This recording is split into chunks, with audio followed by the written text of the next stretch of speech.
Thank you, thank you, thank you. Am I on? No, there we go. Thank you. I love harmony like that. They get to go in with the harmonies, and it's like, don't stop. So I can say you get today, this morning, the beauties and the beast. That's my job, the beast. You know, somebody's sleeping, Lord, was in that part of that Kumbaya song. Somebody is sleeping. And here's a reality. There are people that come through our doors that are sleeping in one form or another.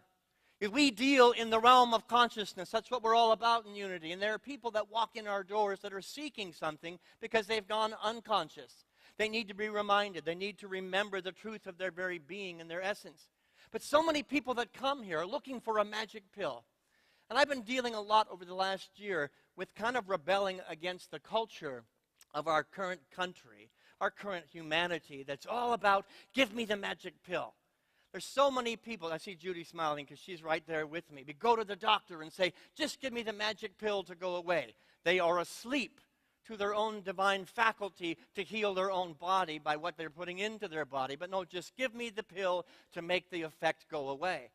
Well, people come into spiritual organizations and churches all over the world, and they come in and they go, give me the magic pill. Make it easy for me. And I have kind of rebelled against that. And I've said forever and ever, there are no magic pills. The spiritual path is not for the faint of heart. It takes a lot of work. And I've got some divine ideas I can sprinkle at you, toss out to you. But at the end of the day, there is no magic pill. And as I prepared for this third Sunday of Advent, I went, wait a minute. There is a magic pill that we have, that all religious organizations have. It is the power and the presence of love. With all of the theorizing, philosophizing that we put on all the time in our churches, intellectualizing this religious path to enlightenment, it all boils down to one thing, and that is love. And why most people don't recognize it as a magic pill, it's very easy, isn't it? Love each other. Oh, it's difficult because I have to implement it in my life. What would your life be like if everything that you experience in your life, good, bad, or otherwise, you brought to the table the radiating center of being the presence of love, which by other names could be called the Christ? If no matter how difficult things were on the outside, that you showed up as the living presence of Christ, as love, as peace on earth. You know, here's a question that I get a lot of amusement out of, but it is the magic pill of unity. And here is the question. Will you put that slide up there for me? Love is the answer. Now, what was your question? It's silly and it's funny, and we come together here and we talk about love, and then we go Monday through Saturday and we forget that that's the answer to every question you have. Whatever is bouncing around your head, whatever consternation or difficulty or frustration is in your life today, love is the answer. There's the magic pill. Now go work the program. And 9 times out of 10, people show up and go, here's your pill back. It takes too much work. It's too difficult to do that. But let me give you an intellectual standpoint on this very idea that I'm sharing today. Emmett Fox, one of the greatest metaphysicians of all time.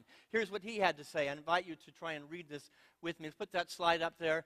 It's a little hard to read in the fine print, but just mumble there and we'll get on through it. This is what Emmett Fox has to say. Together there is no difficulty that enough love will not conquer. No disease that enough love will not heal. No door that enough love will not open. It makes no difference how deep set the trouble or how hopeless the outlook, how muddled the tangle, how great the mistake. A sufficient realization of love will dissolve it all. If only you could love enough, you would be the happiest and most powerful being in the world. You want to heal something in your body? Find a greater capacity to love.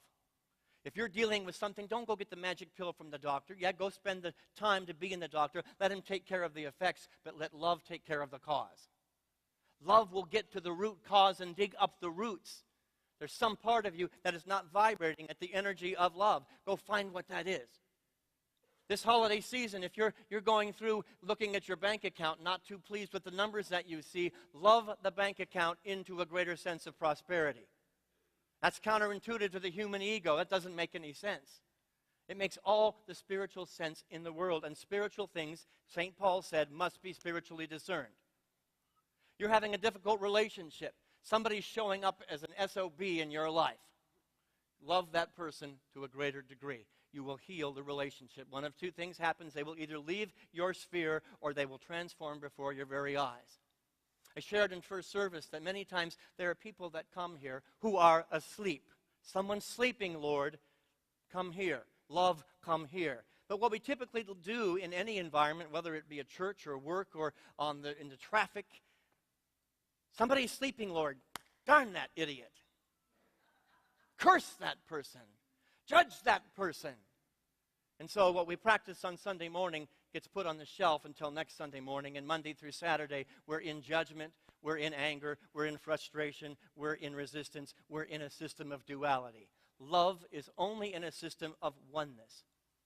So it got really, really tense in the first service today because somebody said to me, what about the rapists? What about the racists? What about people like Adolf Hitler? And if our philosophy has any weight to it whatsoever, I believe with all my faith in my heart that if I were to deep down get to the deepest part of love, of what love is, that I am a transforming agent not only of my own life, but the sphere around me.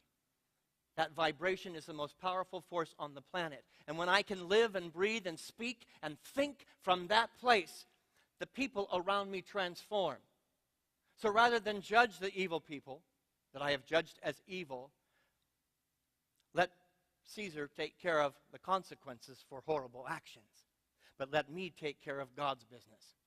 To never give up the view that there is a child that forgot at some point. Someone's sleeping, Lord. Not kumbaya. You come take care of it. We're not waiting around at Unity North for a Messiah to come and to make it all better. The Messiah has come. The second coming has already happened. It's a rebirth of your thought and your consciousness that says, my love is more powerful than my hate or my distaste for this person. See, love doesn't deal with actions. Love doesn't deal with anything of an external reality. It is internal truth. And an internal truth is always more powerful than an external one. So what is your question? Because love is the answer. I believe that love is the answer to the prison system we have right now in our country. There was a study done in Alabama. I was taking a meditation course, and they showed a study of the worst prison in Alabama. The worst of the worst murderers who were not getting out. Now you'd think these are rough, awful, terrible, evil people. And they convinced the state of Alabama to let them come in and teach love. Let them teach meditation. At the end of this video, they were like little boys, little kids on Christmas going, I love everybody. They were not getting out. They had no incentive to fake it, but they were in a place of peace. Could it be, and this is a hard conversation to have, pay unto Caesar what is Caesar, do the jail sentence, but we will not give up to even the murderers. I believe that what we have done as religion in this world has brought us to where we are today. How's that working for you? Something has to happen, and I'm submitting to you today, it is a greater capacity of love to have its way, to light the candle within our own heart. Then and only then will the Christ be born. We're all about joy. That's next week. We're going to play next week. All about the joy. But there will be no joy in your life, no joy in our common humanity until we can light this candle of love and give up the hate, the distaste for other people's behavior. Charles Fillmore, our co-founder, let's define our terms. What is love? This is what he has to say. It is the pure essence of being that binds together the whole human family. Not some of the human family, not the ones that we like, the whole human family. So what Charles Fillmore is clearly saying is love is what you are. We go around this planet, and especially at Christmas time, and we think love is a verb. Loving, yes, do loving acts, but those loving acts must be founded and rooted deeply in a loving being. And if I have a loving being for myself, if what we teach in Unity has any water to it at all, I must be able to see that in you as well, no matter how you're behaving. Really, really hard, but that's rubber meets the road spirituality. And if you cannot see the most difficult person in your life to love, if you cannot love those, then you are not giving birth to the Christ of your being.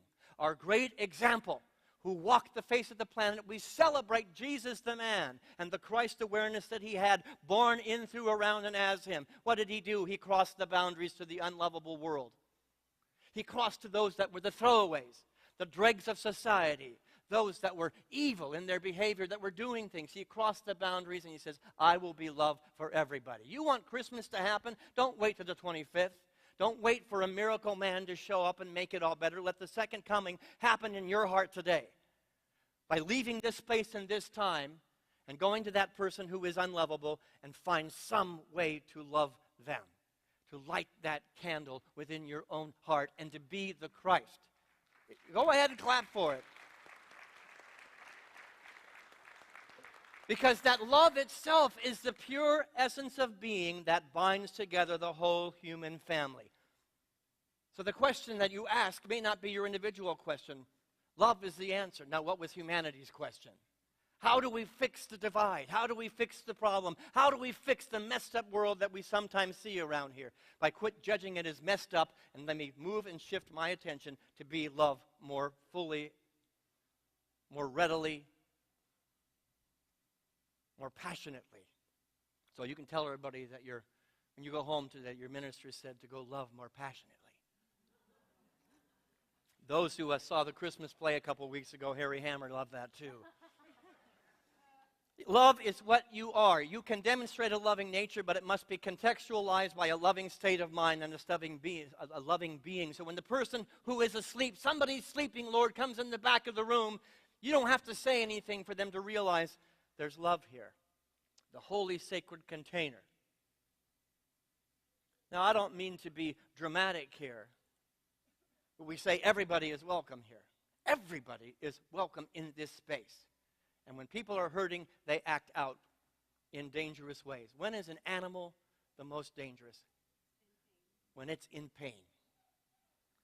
Could you contextualize by seeing the difficult person in your life in such a way to see that they're in pain and to just be the radiating center of love for them, as opposed to, I don't like the way you talk.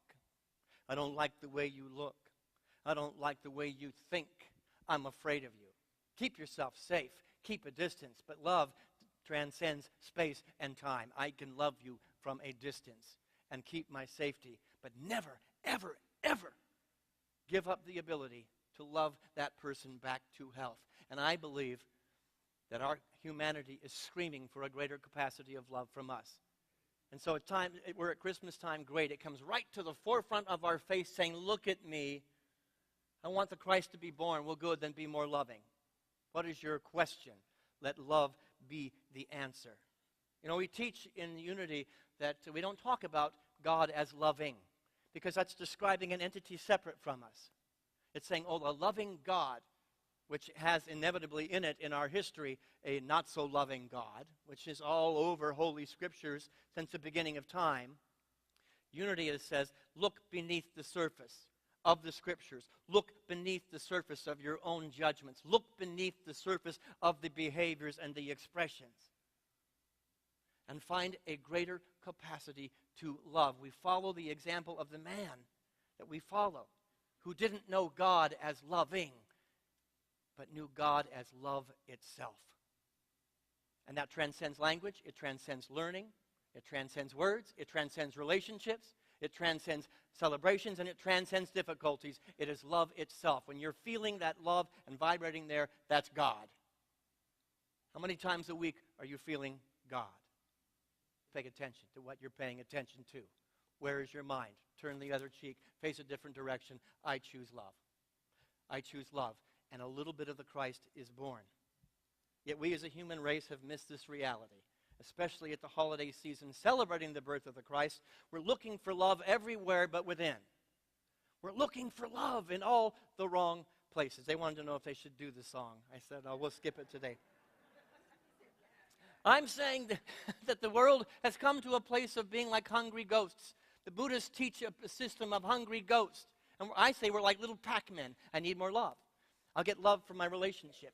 You act a certain way, I feel good. I need you to validate me. I need you to honor me. I need you to bless me. And when you do, then I feel loved. I'm okay.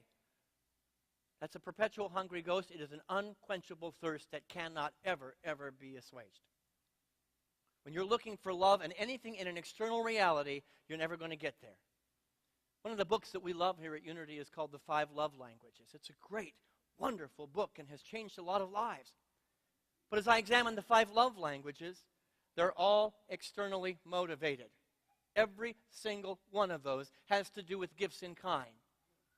Time, out here, if somebody gives you time, or I express it through my words of kindness, all externally motivated. So I'm saying there's a sixth sense that wants to happen here.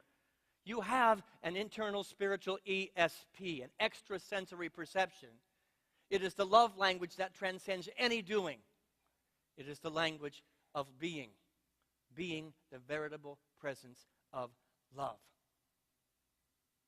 Sometimes we look for books, great tombs of spiritual wisdom. And here at Unity North, we celebrate the wisdom found in all the world's scriptures, all just crawling with love. And it doesn't make me the most popular person to say that eventually there must come a time where you put the book down and quit letting the book be the source of the love that you are. We have over-intellectualized this very simple magic pill because we don't want to work too hard at it. I think it was Mother Teresa, and I paraphrase this every year, said, stop flapping your gums about the Christ and start being the Christ. Put the book, the scripture, down, and then allow yourself to be that veritable presence. We're going to do a song right now. I'm going to invite you into an experience right now. I've asked our resident poet, Michael Burke, and our resident flautist, Edie, to join me in an extrasensory perception experience. And so I'm going to invite you to open your heart. Now don't take my notes this time, okay? These two are yours. Leave mine or we're going to be in trouble. Okay. So we're going to do a poem, a song, actually. And I'm going to invite you to get in touch with your ESP powers right now. To get in touch with these words as the very call of love within you that's saying, give me birth. Serve as a midwife. We need one more microphone. I don't know. Is it the one that doesn't work? Because that won't work for me. No, he fixed it. He fixed it? See, if you love enough, the sound man will fix your microphone. Thank you, Michael. I'm going to invite you to open your heart and take a deep breath. We're going out on a limb here a little bit. But I believe within you is the capacity to love the rapist into healing, the murderer into a different reality they had forgotten, the guy on the turnpike into a greater sense of peace. If you can't do that, then everything we teach here is for naught. Let this song and this poem take you on a journey to the God essence of the love that you are.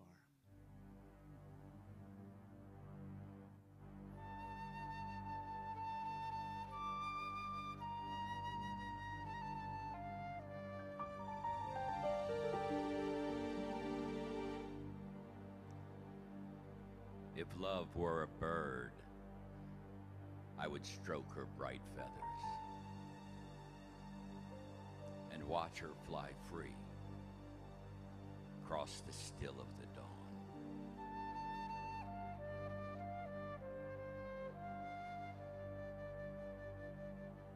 If love were a mountain,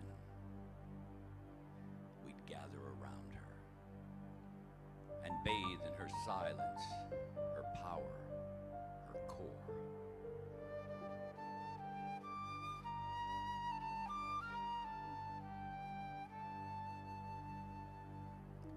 And then love would sing and whisper her secret, eternally teaching the ways of the free.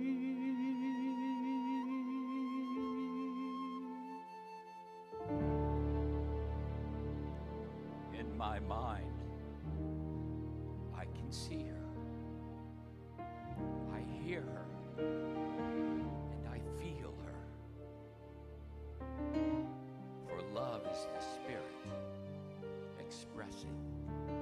as me. Yes, love is the Spirit expressing as thee.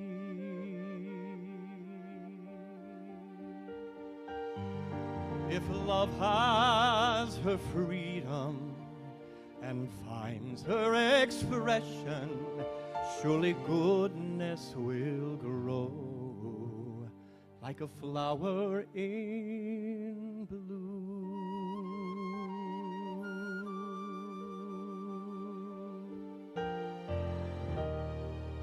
The seed has been planted and tended and watered by the prayers of the hopeful and the tears of the brave. Come, friend, now return to that place of still water and sit on the banks under love's shady tree.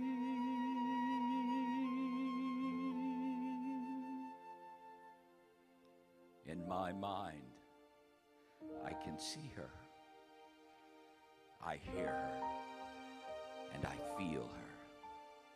For love is the Spirit expressing as me. Yes, love is the Spirit expressing as thee.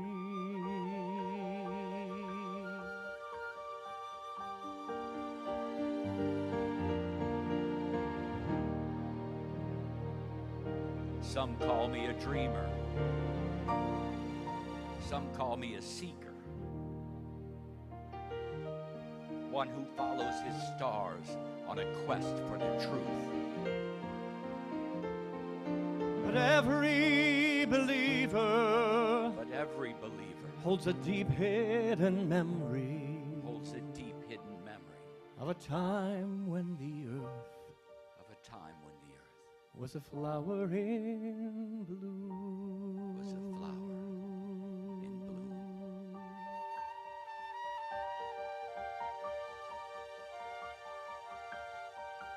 I long to return to that place of still water and sit on the banks under love's shady tree. In my mind, I can see her. I hear her, and I feel her. For love is the Spirit expressing as me. Yes, love is the Spirit expressing as thee.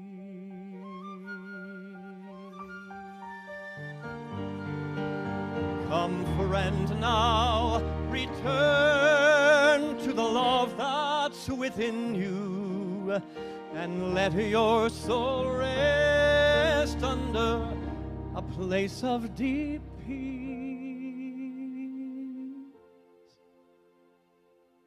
In my heart, I can see her.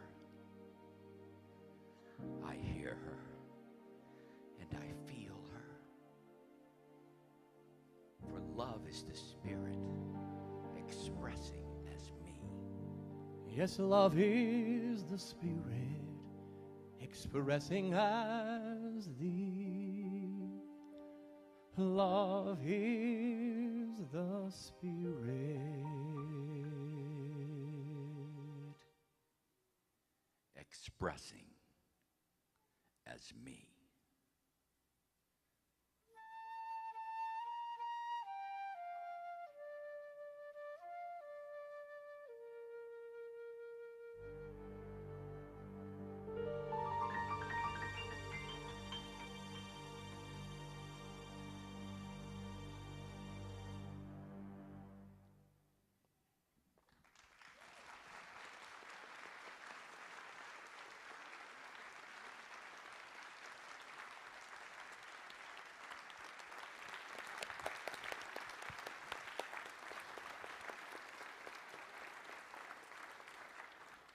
Rumi clearly said it.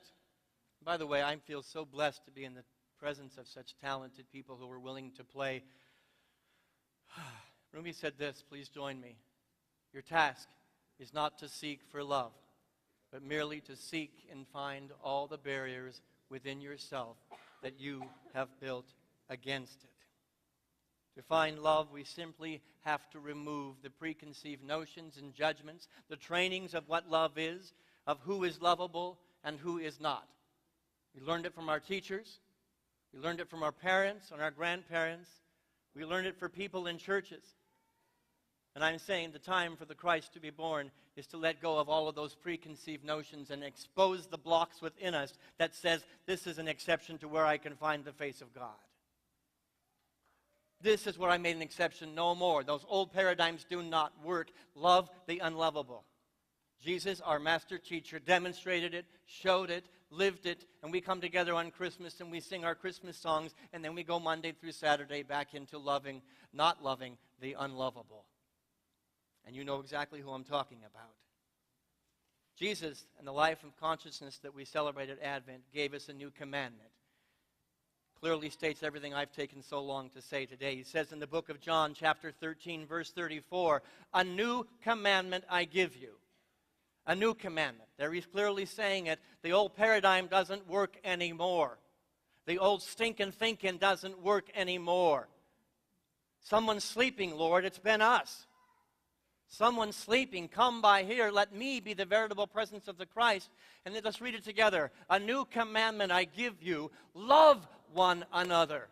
As I have loved you, so you must love one another. The man crossed the boundaries. I'm saying you want Christmas to be born, go cross a boundary today and love the person on the other side of the table, the other side of the border, the other side of the argument, the other side of the disagreement, the other side of any hate that you have held in your heart. He also went on to say in Matthew chapter 5, love your enemies. But then he gets tough with us. Pray for those that persecute you. And then he gets really tough and he says, not just your friends, even the tax collectors do that. And we think we get puffed up in our spirituality sometimes. I'm guilty. I'm speaking to myself. I'm a loving person. I'm a kind person. I'm a good, compassionate person for this block of people. And the reality is the hands need to open up. The heart needs to open up and to say, I love all people. All people. Not just the ones that love me. I often use a mantra that says, let me shine my light so brightly that the others cannot help but know that that same light exists in them. Is it possible to go into a prison and shine my light so brightly that the person who is in there for 3 murders could be transformed? God, I hope so. Is it possible that somebody could walk into this field right now who paid a price for a horrible act, a crime, and difficulty, that if we are able to resist the need to ostracize them, to kick them out and push them aside, but to be the living vessel of love, that a life might be saved? God, I hope so. Is it possible, as we sing Kumbaya, someone's sleeping, Lord, and they come in the back door, that I can try to understand their sleep instead of trying to kick them awake? Let me love them awake. God, I hope so, because it's the only thing that Christmas depends on. It's the only thing that Advent depends on. None of us is the byproduct of the physical gifts that you have received on birthdays or Christmas. But I imagine if you take inventory of your life, you take stock and go down the line, you can easily and clearly say, I am the product of the people who showed up in my life when I was asleep and loved me. Where you sit today, you are the product of people who in your behavior didn't match congruity with the Christ, who loved you anyway. My friend Richard Croker wrote a book called Namaste Anyway. Namaste anyway. When everything within my human mind wants to pull your hair out and kick you in the knee. Namaste. Anyway, the Christ within me beholds the Christ that is in thee. For love is the Spirit expressing as thee. I'm going to take that into meditation now. I invite you to breathe. And I want you to bring into the meditation your question. And I have a magic pill for you. Well, actually, I don't have it. You came into the room with that magic pill. All I get to do is maybe awaken your consciousness to the fact that the pill already is there. There is no pain, no difficulty that enough love will not heal it. There is no door so tightly closed that enough love cannot open it. Let us live in that possibility as we join in heart, in mind,